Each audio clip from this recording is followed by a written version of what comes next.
안녕하세요. HSK 전문 강사 김은정입니다. 이 시간에는 HSK 7급에서 9급 대비 특강을 진행해 보도록 하겠습니다.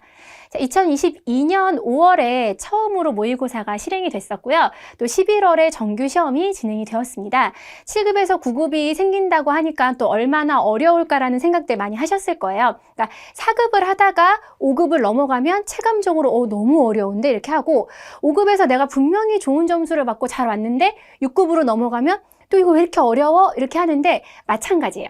6급을 아무리 좀 잘 하셨다고 해도 7급, 9급은 또 새로 생긴 시험이고 그 유형 자체도 좀 생소하기 때문에 중국어 실력이 좋으신 분들도 좀 어렵게 느끼실 수 있을 만큼 난이도가 좀 높은 시험이었습니다. 그래서 일반적으로 좀 설명을 드리면 6급에 250 이상 받으시는 분들 있잖아요. 뭐 260, 70. 어렸을 때부터 내가 중국에서 자라서 초등교육부터 대학교까지 다 중국에서 쭉 보내신 분들은 그래 유형이 이런 거구나 하고 조금 연습하시고 장문 통번역 말하기 부분을 조금 심화해서 공부하시면 어느 정도는 급수를 이렇게 따가면서 높이실 수 있는 수준이 되실 수 있는데 사실 250 이하 그리고 가장 점수대가 많은 200에서 220, 30 맞으시는 분들한테는 굉장히 어렵게 느껴질 수 있는 시험이었다는 거. 그래서 얘는 사실 짧은 한두 달 동안의 시험 성적을 시험이 그렇게 지금 많이 시행되고 있는 상황은 아니기 때문에요. 좀 장기적으로 시험이 자리 잡고 할 동안에 내가 기본기를 닦으면서 유형도 파악하고 전략도 좀 준비하시는 것이 더 좋을 것 같습니다. 그래서 이 시간에는 첫 시간이기 때문에 그럼 7급에서 9급이 어떠한 형태로 이루어지고 있고 유형은 어떻게 되며 각각의 유형에 따라서 그럼 내가 지금부터 어떤 생각을 가지고 준비를 해야 될지 대비 전략까지 한번 알아보는 시간 가져보도록 하겠습니다. 자, 보시면 7급에서 9급 유형을 한번 정리를 해드릴 거예요. 그러니까 얘를 세부적으로 제가 후반부 가서 쭉 자세하게 디테일하게 설명을 드릴 거지만 한눈에 볼 수 있게 설명을 드리면 듣기, 독해, 작문까지는 6급이랑 흡사하다고 보시면 돼요. 그러니까 이 세 영역은 기본적으로 있는 거에서 유형만 바뀌죠. 작문 같은 경우에는 기존에 요약을 했던 것과는 완전히 다른 형식으로 출제가 되고요. 이제 여기서 중요한 게 사실은 번역이랑 말하기 부분이에요. 그래서 여기서 완전히 기존에 없던 영역이 생겨버렸기 때문에 여기서 체감하는 난이도가 확 높아진다고 볼 수가 있는 거죠. 기본적으로 보시면 여기서는 그냥 간단하게 보고 넘어갈게요. 듣기 같은 경우는 1부분, 2부분, 3부분으로 되어 있고 30분 동안 진행이 되지만 40문항으로 이루어져 있고요. 독해 같은 경우는 1시간 동안 진행이 돼요. 근데 얘는 기본적으로 6급으로 가기는 하지만 조금 바뀌어지고 또 결정적으로 주관식이 생겼다는 거. 이제 뒤 시간에 좀 더 자세히 설명을 드릴 거예요. 여기 보시면 이게 이제 작문 영역이 있습니다. 작문 영역도 1부분, 2부분으로 나누어져 있어요. 그리고 나서 이어지는 게 번역이에요.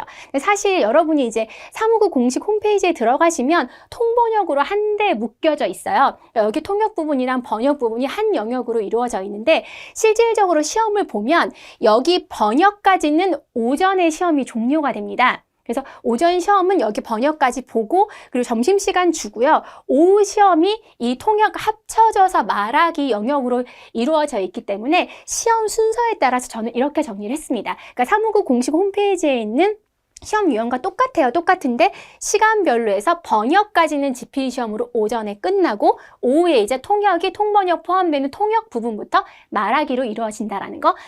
이렇게 해서 토탈 7급에서 9급이 이 형태로 하나, 둘, 셋, 넷, 5가지 그 시험의 유형의 형태로 진행이 됩니다. 그래서 체감 자체는 생소한 부분들도 많고 해서 굉장히 많이 어려워졌다고 생각을 할 수 있는데요. 그래도 어차피 우리가 봐야 할 시험이고 또 새롭게 더 높은 급수가 생겼기 때문에 도전적으로 도전하시는 분들 많을 거 아니에요. 그럼 내가 이제 어떻게 영역별로 준비를 해야 되는지 좀 구체적으로 살펴보도록 할게요. 오전에 처음 시험이 이루어집니다. 10시부터 10시 반까지 시험이 이루어지는데 크게 1부분, 2부분, 3부분으로 나뉩니다. 그래서 보시기 편하게 제가 표로 좀 분석을 했는데요. 첫 번째 1번부터 10번까지는 서술형 지문이에요. 근데 여기 보시면 10문항인데 2지문이라는 건 한 지문에 5문제가 할당되어 있으니까 지문이 되게 길겠죠. 그러니까 단순하게 그냥 한 문장 듣고 OX를 고르는 게 아니라 긴 지문을 들려주고 딸려있는 5문제를 푸는 거예요. 근데 그게 옳고 그른지를 고르는 문제예요. 그래서 지문을 들으면서 1번이 이게 옳은지 아니면 틀린지 이렇게 표시를 하면서 가시면 되는 거예요. 근데 중요한 건 뭐냐면 듣기잖아요. 그러니까 내가 듣기가 이 어려운 지문이 이게 6급에 있는 독해 4부분에 나올 것 같은 지문을 길게 막 쫙 읽어주니까 얼마나 좀 긴장이 돼요. 근데 걱정하실 필요가 없는 게 OX를 골라야 되기 때문에 지문 그 문제 내용이 미리 나와 있어요. 그래서 1번, 2번, 3번, 4번에 지문이 이렇게 써 있기 때문에 그거 나올 때까지 기다렸다 이게 맞는지 틀린지 이렇게 표시하면서 갈 수가 있기 때문에 상대적으로 다른 영역에 비해서 체감 난이도는 조금 낮은 편에 속해요. 쉬운 게 아니죠. 하지만 상대적으로 낮은 거야. 그러니까 제시되어 있는 지문 먼저 나오기 전부터 미리 읽어두고 얘 언제 나오지? 그래서 얘 나올 때 이게 O인지 X인지만 확인하시면 되기 때문에 듣기 실력보다는 이 제시되어 있는 걸 빨리 파악하고 그 전략에 맞게 그 단어가 나왔을 때 그 내용을 이어서 이게 맞는지 틀리는지 고르시면 된다라는 거. 전략적으로 봤을 때에는 제시되어 있는 지문을 파악하는 게 중요해요. 6급도 그랬어요. 듣기에 있는 보기 먼저 파악하면서 해당되는 내용만 듣자와 같은 맥락으로 가요. 그래서 7급에서 9급도 유형은 많이 바뀌고 또 난이도도 높아지긴 했지만 맥락은 시험 대비 맥락은 특히 독해까지는 6급이랑 비슷하게 가고 있습니다. 자, 이 부분도 마찬가지예요. 이 부분도 그 6급에 있는 이 부분처럼 인터뷰 형식으로 진행되잖아요. 대화 형식으로 진행이 됩니다. 물론 지문은 굉장히 길어요. 근데 이제 12문항이 3지문이라는 건 나누기를 하면 한 지문에 이제 4문항씩이 떨어지죠. 원래 모의고사 때는 문항수가 더 많았는데 정규 시험에는 이렇게 확정이 됐습니다. 근데 보시면 객관식이 나와 있는데 웬 주관식일 거예요. 그러니까 지문 3지문에 객관식이 일단은 3문제가 있고 마지막에 한 문제씩 주관식이 껴 있어요. 그래서 그렇게 이루어져 있다고 보시면 돼요. 근데 중요한 것도 얘도 보기가 있고요. 밑에 있는 그 주관식 문제가 있잖아요. 빈칸 넣기도 있고 질문에 대한 대답도 있는데 이 주관식이 있기 때문에 지문이 이미 있기 때문에 보기랑 지문을 활용하시면 어렵지 않게 또 풀 수가 있다라는 거예요. 근데 내용 자체는 어려울 수 있지만 6급과 같은 맥락으로 간다라고 생각을 하시면 돼요. 자, 듣기 1부분은 OX, 듣기 2부분은 대화형 지문인데 객관식과 주관식이 섞여 있다라는 거. 이제 3부분으로 가시면 얘도 마찬가지입니다. 근데 서술형 지문이에요. 긴 지문이고 근데 3지문에 18문항이라는 건 이제 하나당 6문항이죠. 근데 5개의 객관식과 하나의 주관식이 돼 있어요. 그래서 얘는 앞에 있는 1부분과 2부분을 총합적으로 사용해서 이제 문제를 풀면 되고 사실상 6급에 있는 듣기 3부분과 흡사하게 갈 수가 있겠죠. 하지만 지문의 길이와 그리고 말의 속도가 굉장히 늘어났다라는 거 그리고 주관식이 포함되어 있어. 근데 제가 전략에 보기와 지문에 유의하는데 강조 표현을 파악하라는 게 뭐냐면 이건 1부분이랑 2부분도 다 해당되지만 지문이 너무 길어요. 그래서 이걸 막 보기를 보고 듣는데 중간에 정신줄을 놓을 수 있잖아요. 근데 6급에도 같은 전략이 있어요. 예를 들어서 不过但是 역접이라던가 更重要的是 关键的是 중요한 건 뭐냐면 더 중요한 건 뭐냐면 이렇게 강조 표현 나올 때 답이 나올 수 있다라는 거야. 그러니까 상대적으로 지문이 너무 길면 물론 내가 보기를 보고 있어. 그 전략대로 답을 풀래. 그래도 정신이 딱 나가는 순간이 있잖아요. 그러니까 다시금 그 6급 때 했던 전략으로 그래. 강조할 때 내가 정신 차리고 보기 보면서 아니면 써있는 지문 보면서 찾아가야겠다. 그래서 듣기는 이렇게 세 부분으로 형태로 이루어져 있고요. 30분으로 진행이 되는데 근데 우선적으로 중요한 건 6급과 맥락은 같은 방향성을 가지고 준비를 하시면 된다라는 거. 그래서 보기와 써있는 지문을 중심으로 해서 내가 역으로 그 내용을 공략해서 듣겠다 생각하시면 될 것 같아요. 자, 독해로 넘어갑니다. 독해는 1시간 동안 진행이 되고요.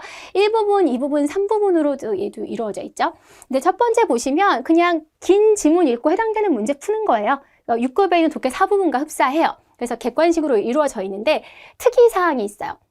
4지문에 28문항이니까 한 지문에 이제 7문제씩 있을 거 아니에요? 그럼 이제 길겠죠? 근데 특이사항이 뭐냐면 정답을 2개 고르는 게 있어요. 그렇다고 해서 거기 자체에 뭐 A, B 2개를 고르고가 아니라 이제 지문이 있고 그 밑에 1, 2, 3, 4, 5 세부 내용이 있어요. 그거에서 뭐 A는 1번, 2번.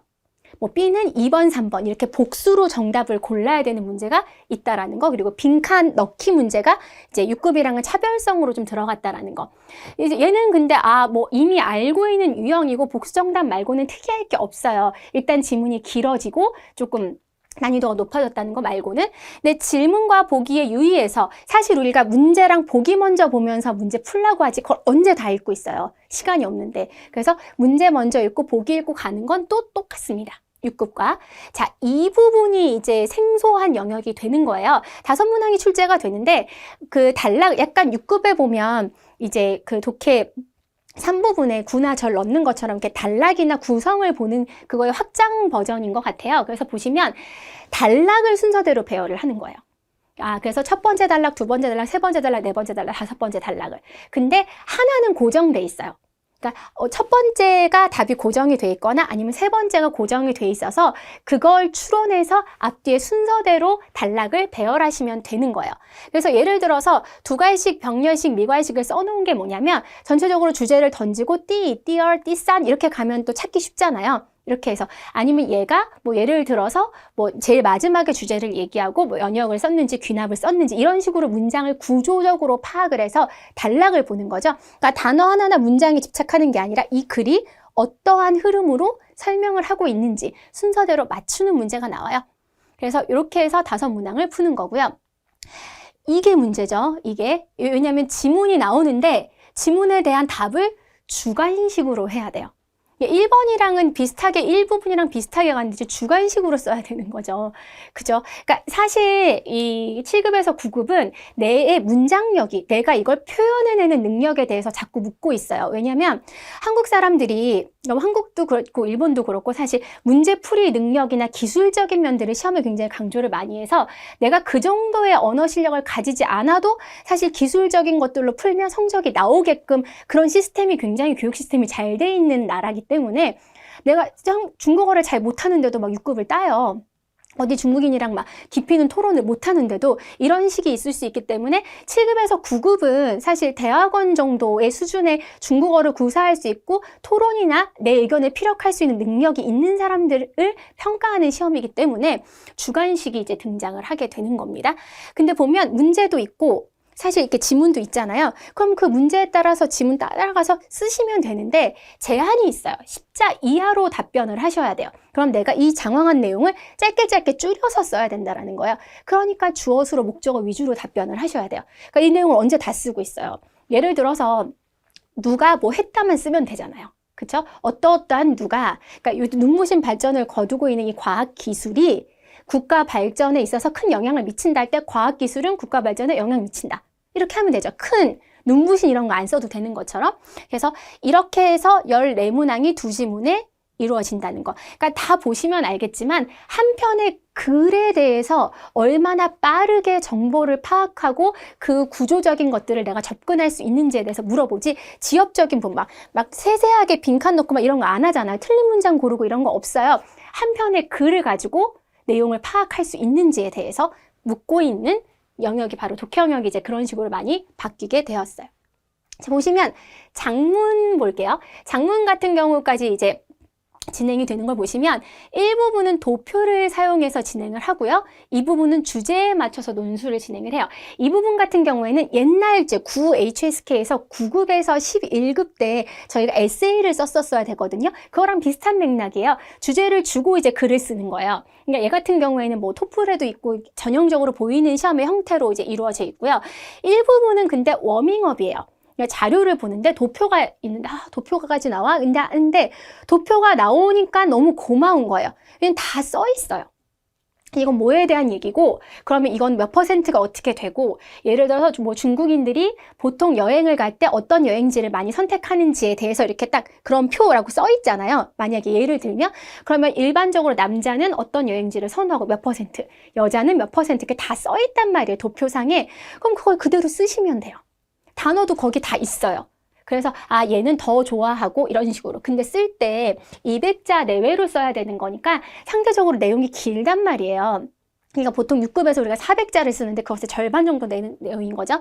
근데 얘도 좀 깔끔하게 써야지 막 이렇게 두서없이 쓰시면 안 되잖아요. 깔끔하게 내가 이미 골격을 정해놓고 써야지 잘 쓸 수 있으니까 주제 거기 써 있잖아요. 중국인들이 여행하는 패턴 이렇게 적어 놓으시고 그리고 이제 분석을 하는 거죠. 남자는 몇 %가 여자는 뭐 어쩌고 저쩌고 제일 마지막에 그래서 그거를 종합적으로 시간이 되시면 분석을 하시면 좋죠. 아, 남자의 경우는 이런 여행지를 더 좋아했고 이 여행지는 여자가 더 선호를 했다. 뭐 이런 식으로 적으시면 좋겠죠. 그래서 모든 글들을 쓸 때에는요. 서론, 본론, 결론에 대한 생각을 하고 쓰시는 게 미리 패턴을 정해놓고 쓰시는 게 좋아요. 그래서 그런 식으로 이제 우린 전략적인 팁은 맞출 수 있고요. 주제에 맞춰서 논술을 해요. 예를 들어서 옛말에 제갈량이 이러이러한 말을 했는데 너는 이에 대해서 어떻게 생각하냐? 라고 물어요. 그러면 내가 이에 대해서 근데 600자를 써야 되니까 내가 어렸을 때 뭐를 했는데 막 이렇게 쓰지 마시고요. 일단 이 내용에 대해서 내가 찬성하는지 반대하는지에 대해서 접근이 쉬운 쪽을 선택해서 쓰시는 게 더 편할 거예요. 그래서 보시면 처음에 일단 문제 자체가 제시가 돼 있잖아요. 이거에 대해서 넌 어떻게 생각해? 그럼 그거에 대해서 쓰시면 되잖아요. 이거에 대해서 이렇게 해서 이런 생각들이 있다. 하고 나서 찬성이나 반대 하나를 정해놓고 나는 근데 이 말이 맞다고 생각한다. 띠이, 띠얼, 띠싼 마지막으로 결국 이렇게 생각한다. 이렇게 쓰시는 걸로 패턴을 가시면 좋죠. 사실은 이제 앞으로 진행될 7급에서 9급 그 대비 특강 같은 경우에는 장문부터 시작해서 통번역 말하기 중심으로 이루어질 생각이에요. 왜냐하면 이거는 미리미리 준비해 놓지 않으시면 시험에서 가장 당황하실 부분이 바로 쓰기거나 말하기거든요. 그래서 이 부분에 대해서는 앞으로 대비 특강 때 조금 더 자세히 설명을 드릴 겁니다. 이제 번역이에요. 사실 이제 영역상으로는 통번역으로 나눠져 있지만 다시 말씀드리지만 통역은 오후 시험이기 때문에 제가 번역만 따로 묶었어요. 단문 번역이 있고 장문 번역이 있어요. 어렵지 않아요. 이거는 시험 설명 자체는 별로 어렵지는 않아요.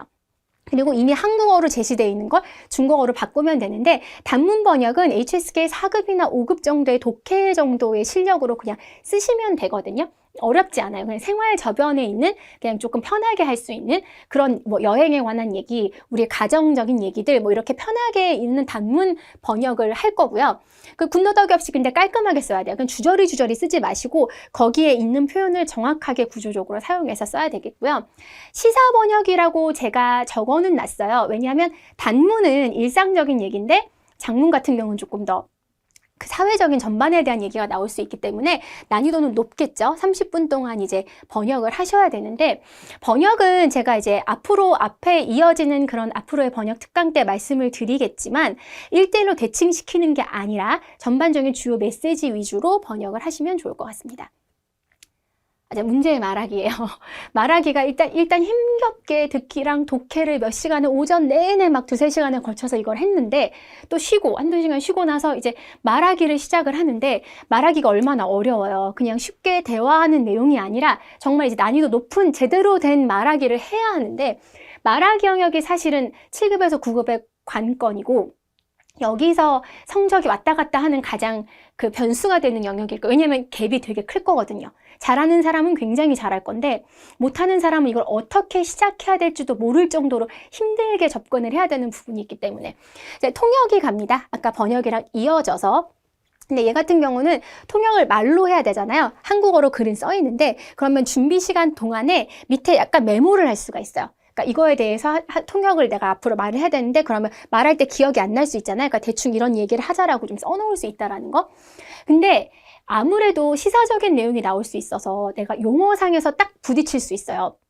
뭐 예를 들어서 님비 현상, 캥거루족, 막 아니면은 뭐 비행할 수 있는 자동차 막 이런 거 나오면 이 용어가 뭐지? 라고 생각하는데 사실 용어를 모르겠으면 대충 지어서 만들어내시고 내용이 더 중요한 거예요. 어휘 하나 때문에 헷갈려 하지 마시고 이 핵심 내용이 뭔지를 전달하려고 노력을 하셔야 된다라는 거. 왜냐하면 뭐라도 말을 하고 나오셔야 되거든요. 그러니까 아예 그냥 하얘지면 안 되기 때문에 말을 하고 나오셔야 되고요. 자, 이제 이 부분이랑 3부분은 진짜 말하기예요. 통역이 아니라. 그래서 자료 종합해서 말하는 건 아까 장문이랑 똑같죠. 자료가 제시되어 있어요. 그걸 이제 쓰는 게 아니라 말로 하시는 거예요. 그래서 문어체를 좀 구어체를 또 문어체로 이렇게 바꾸는 연습이 되어야 되겠고요. 자료 풀어서 이야기하시면 돼요. 예를 들어서 뭐 공항에 공지사항이 떴어요. 이 비행편이 몇 시에서 몇 시로 기상적인 상황에 의해서 뭐 딜레이가 됐습니다. 그럼 이걸 이용하시는 분들께서는 어떻게 하시라고 되게 서면어적으로 써 있으면 그걸 친구한테 설명하듯이 풀어서 자료를 보고 얘기를 해야 되는 형태인 거예요. 그래서 그런 식으로 설명을 하시면 되고요. 마지막이 너무 어려워요. 그러니까 그냥 말을 하면 좋은데 듣고 말을 해야 돼요. 근데 시험지는 아무것도 없어요. 들어야 돼요. 내가 이 내용을 다 듣고 여기서 묻는 거를 내가 그냥 대답을 해야 돼요. 이 부분이 굉장히 관건이에요. 한국인들이 제일 힘들어하는 듣기 말하기를 동시에 이루어져야 되기 때문에 말하기 영역에서 이 영역이 제일 어렵습니다. 그래서 95번에서 97번까지는 세 문제를 이제 쭉 들어요. 그래 놓고 뭔가 질문을 해요. 이 해당하는 1번, 2번을. 그럼 그거에 대해서 내가 기억했다 답변해야 돼요. 그리고 나중에 이거에 대해서 너 어떻게 생각해? 하고 의견을 얘기해야 되는 거죠. 그리고 98번 같은 경우에는 이제 그 장문의 주제 쓰는 거를 읽어주는 거예요. 제가 이 양이 이러한 말을 했는데 너는 이거에 대해서 어떻게 생각하니? 그러니까 장문을 어떻게 해요? 말하기로 바꿔놨다고 생각하시면 돼요. 그러니까 자료 분석해서 하는 거, 그리고 듣고선 이렇게 하는 거, 뭐 이런 식으로 이제 바꾼 거죠. 근데 얘도 마찬가지예요. 아무래도 듣기라는 핸디캡이 있기 때문에 이게 통으로 지나가 버릴 거예요. 어려운 거 막 신경 쓰다 그럼 아무 말도 못하고 나오는 것보다는 이 듣기를 들려줄 때 쉬운 내용이라도 기억해서 이게 원하는 이 사람이 원하는 정확한 대답은 아니지만 뭐라도 말을 하고 나와야 여러분이 점수를 딸 수 있기 때문에 쉬운 내용 위주로 해서라도 듣고 긴장하지 마시고 어떻게 해서든지 말을 해내셔야 한다라는 거 기억하고 가셨으면 좋겠습니다. 자, 이렇게 쭉 제가 설명을 드렸어요. 사실은 이제 시험이 7급에서 9급이 시행되고 나서 또 많은 그런 컨텐츠들에서 또 다루기도 했지만 제가 종합적으로 한번 설명을 드리면서 대비 전략은 어떻게 해야 되는지. 그러니까 시험이 이제 1회를 기점으로 해서 2회, 3회 이제 지속이 되고 또 앞으로 해가 거듭될수록 횟수도 늘어나긴 하겠지만 이제 미리미리 내가 그래 이제 난 어느 정도 중국어를 하고 6급도 괜찮은 점수 있으니까 7급, 9급 준비해야 되지 하는 사람들은 미리미리 지금 전략을 쌓아서 준비 시간이 좀 걸리는 시험이에요. 그래서 미리미리 좀 준비를 해두시는 게 좋을 것 같아요. 듣기 독해는 6급과 유사한 방법으로 대비 가능합니다. 이거는 사실 시험이 여러 가지로 여러 버전으로 여러 회차로 진행이 되면 문제들 많이 풀어보시면 될 것 같고요. 장문 번역 통역 말하기부터가 문제가 좀 커요. 단어 외우는 것보다는 평상시에 중국어 문장 구조나 패턴이나 또 말을 해야 되니까 나만의 문장을 많이 암기하고 중국어 지문 자체에 좀 관심을 가지셔야 된다는 거. 왜냐하면 중국어 5급, 6급도 내용이 굉장히 주옥 같은 내용들이 많잖아요. 정보 전달 같은 거. 근데 그런 걸 내가 미리 알고 있으면 이거를 주관식으로 쓰거나 말하거나 쓰기에 조금 더 편해질 수 있으니까. 그래서 앞으로 제가 다시 말씀드리지만 7급에서 9급은 저희에서 제공하는 이 특강은 앞으로 장문 말하기 통번역 위주로 진행이 될 거예요. 그래서 이거는 시간이 좀 걸리겠구나. 장문이라 말하기는 내가 내공을 쌓고 그럼 이 시험을 준비하면서 내가 역으로 보통 시험은 내 중국어 실력이 얼마인지를 확인하느라 보는 시험이지만 이 시험은 내가 이 시험을 준비하면서 내 중국어 실력을 향상시켜 보겠다. 이렇게 접근하시면 좋을 것 같습니다. 자, 오늘의 수업 내용을 통해서 7, 9급이 어떻게 이루어지는지를 좀 파악을 하시면서 대비 전략까지 파악하시고 앞으로 내가 이런 식으로 공부를 하겠다 방향성 잘 잡아 나가시길 바라면서요. 이 수업 여기서 마무리 짓도록 하겠습니다.